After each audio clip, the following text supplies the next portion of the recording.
Me and my two friends, Tim and Josh, have just started our backpacking trip into the woods. For the next 4 days, I'll be keeping a journal of the adventures we have. I'm so excited, and I can't imagine anything terrible happening. Something terrible has happened. Immediately after finishing my first entry, Tim was attacked by a large bear that stole our map. For some reason. We've been wandering around the woods for 4 days now, and our food supply is running short. I can't see this week getting any worse than it already is. Well, my hindsight is 20/20, but my foresight is piss poor. Today, Josh went on a rant about how machines will fail and that reverting to the old ways is our key to survival. Meanwhile, Tim accidentally lit his clothes and his sleeping bag on fire while trying to cook our last can of kimchi and Spam. Josh was sounding really rapey that night, and Tim had nowhere to sleep, so I was forced to sleep with Tim. If I ever live to see home, I will regard this part of the trip with shame and self-loathing.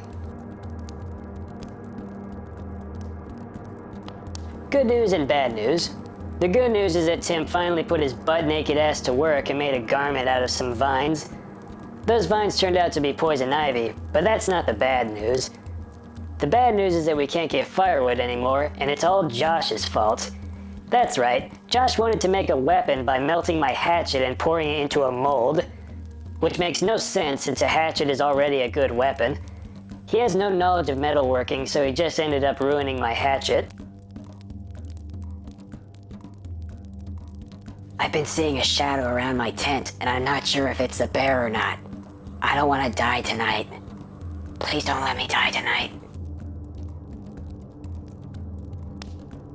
Tim was really hungry, so he decided to steal some honey from a bee tree 5 miles north of our campsite. I told him it would be a bad idea since he already got a rash and stings wouldn't do him any favors, but then he rubbed his foot in my face for a solid 30 seconds and called me silly. He didn't come back tonight, needless to say. Josh had a different approach to his hunger. Yesterday he built a creepy-looking statue out of blueberries and bushes, and today he cut off his own foot as an offering to it in exchange for more berries. I was too weak to thrash him for using food to build an idol, but fortunately I was able to find a whole acre of blueberries this morning. Even though Josh sacrificed his foot in the afternoon, he still gave credit for my discovery to his god, which he refers to as the Blumbus Maximus. Apparently I'm the sane one here, and it's only been 11 days. Josh replaced his foot with my ruined hatchet and now refers to himself as Reverend Bluebeard of the Blumbus Bush Coalition, or BBC for short. If he weren't serious about this, I'd laugh. Also, Tim isn't back yet and I'm starting to worry. With difficulty, I convinced Josh to help me find Tim tomorrow. When I brought it up, he said that Blumbus revealed to him in a vision that honey turns people gay and that Tim is a goner already. My rebuttal was that bees make honey from blueberry blossoms, and therefore honey is just as holy as blueberries.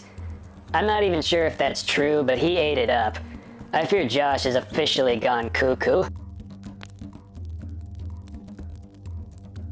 When we got to the tree, we found the bear from day one eating Tim. This time we managed to get a good look at the monster.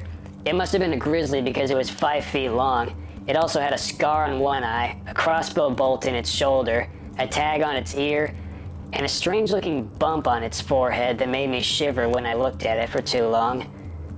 In a fit of rage, Josh took the ruined hatchet off of his leg and rushed the bear. I didn't stay to watch the carnage. I have fled at least 6 miles south, and I can't help but wonder how it all went so wrong. Seriously, what did we do to deserve such terrible fates? What could we have possibly done? We're just kids, man. Why do we deserve this? Oh, that's right. One of us tried to steal honey while he was naked, and the other one started a cult for the sole purpose of getting more blueberries! Today I got so hungry from walking that I ate Tim's poison ivy garment, which I had kept as a souvenir. However, not 3 minutes later, I stumbled upon a patch of raspberries 20 yards ahead. Words cannot express how pissed off I was in those moments. It's getting harder and harder to breathe, and I have a terrible feeling that the bear is coming towards this patch to get more food. I think I will make a weapon for myself out of some sticks and my gardening pail. If I survive this final encounter, I will write back tomorrow.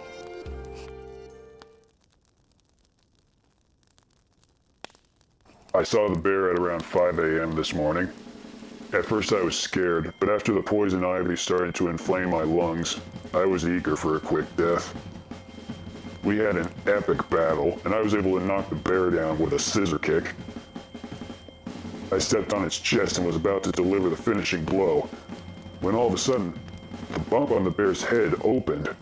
It opened, and it revealed a third eye.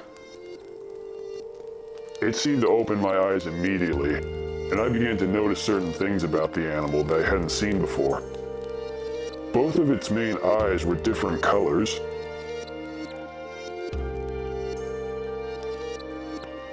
I also noticed that it had bits of honeycomb on one of its claws and blueberry juice on the other. But what really gave the twist away for me was the vine around its waist. There was a poison ivy vine tied in a knot around its waist. I don't believe it. This bear isn't a killer. It's a vessel for people who got lost like we did. Tim was dead before the bear started eating him, and Josh was probably killed out of self-defense, but that's besides the point. It stole our map the first day because it's also lost. When this sank in, the bear gave me this look. There's a weird look on its face. A look that seemed to say, "Congrats, man. You figured it all out." But then I collapsed and died from suffocation. I am now one with the bear because it ate my brains after I died.